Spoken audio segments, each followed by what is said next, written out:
The opposition leaders in Maldives not happy with the sort of comments that were made by the sitting ministers against India and Indian Prime Minister. Now, the parliamentary minority leader also in Maldives, Ali has called for steps to remove the Maldivian President Muizzu, including a vote of no confidence in the aftermath of the derogatory remarks fiasco. Ali has said, "We are Democrats, dedicated to upholding stability of the nation's foreign policy and prevent the isolation of any neighbouring country. Are you willing to take all necessary steps to remove the president from power? Is the Secretariat prepared to initiate a vote of confidence?" Now, this was a statement put on the social media, but remember, interestingly, at this point, President Muizzu hasn't given any specific statement to reassure India-Maldives relationship. Instead, has been on a state visit, jetting off to China with the First Lady. So that's the big news coming in. Remember, this comes hours after other opposition leaders, members of parliament even, one by one are coming up on social media to say such comments against India, a friendly nation, its prime minister, are so unnecessary to be putting out on social media. This is unbecoming of our ministers. It will deteriorate relationship and of a friend that India has been in need. All of this while is happening, even though, yes, 3 of those sitting ministers have been suspended. There is outrage and backlash against others. But President Muizzu, who could have put a rest to this matter, has chosen to stay completely silent. Instead, as you can see, smiling, meeting the Chinese delegation.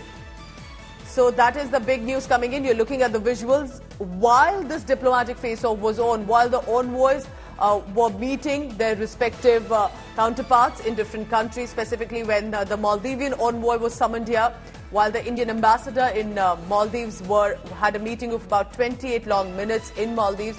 All of this was happening. The President of Maldives, recently elected in November 2023, was in China. In fact, had departed just then on a state visit without a comment. There were journalists asking him. They're present at that location to ask him before he departed. He had nothing to say on such a huge escalation between India and Maldives.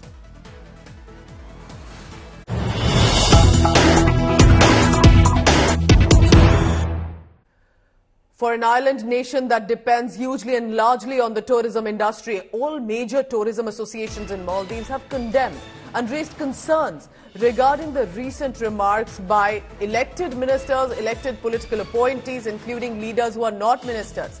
But clearly the tourism industry has been the first to step in and said that the remarks thrown not just at Prime Minister Modi, remember, but also at India, at Indian lifestyle, Indian hospitality and tourism industry, which has only helped Maldives.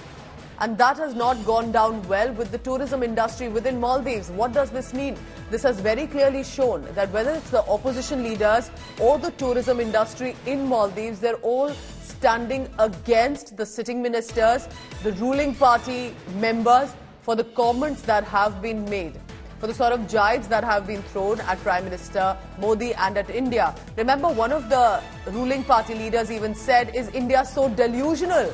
How will they catch up and match up to Maldivian hospitality industry?" Forgetting that it has been Indian hospitality leaders who have often assisted Maldives as well in the tourism industry, including top leaders like Taj. So at this point, remember, the tourism bodies realizing that Indians who constitute maximum tourists who have been heading there to the island nation could witness a drop in effect will matter a lot to the Maldives.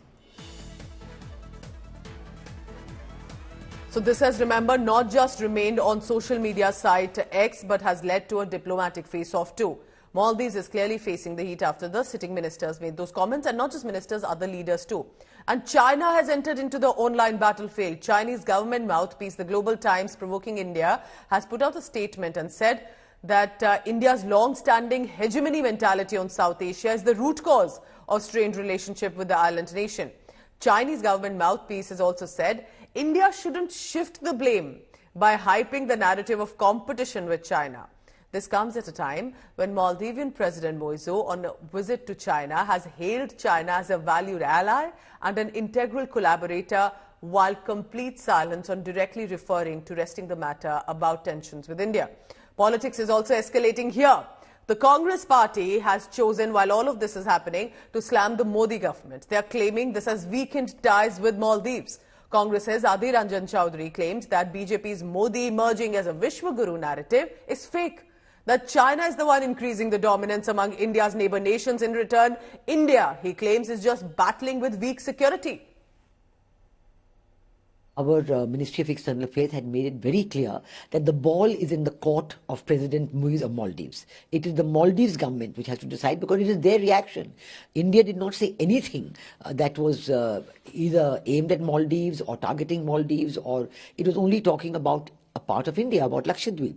And this reaction, quite unacceptable and quite totally unexpected. So the meeting in Delhi and the meeting in Maldives, in Malé, between the Indian High Commissioner and the Ambassador at Large of the Ministry of Foreign Affairs of Maldives are both for this purpose. India has been our 911 call. Whenever we need it, we give a call and you all come to our rescue. So that kind of friend, when you see such disparaging remarks about friends like this, it is sad for everyone concerned.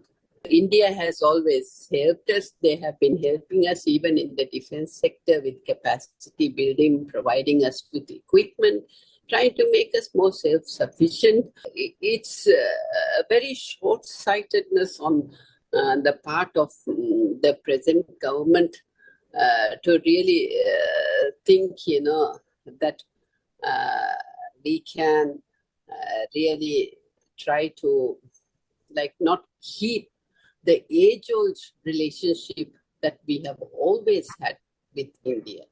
This is a sad story because I think there has been erosion of some values. Those are, important people, celebrities. We should honor them, respect them. I must not joke with those, celebrities. And it's demeaning of individual personalities who does it. So I don't know the detail of it, but as I understand that they tried to make jokes of the, Honorable Prime Minister of India. This is not acceptable.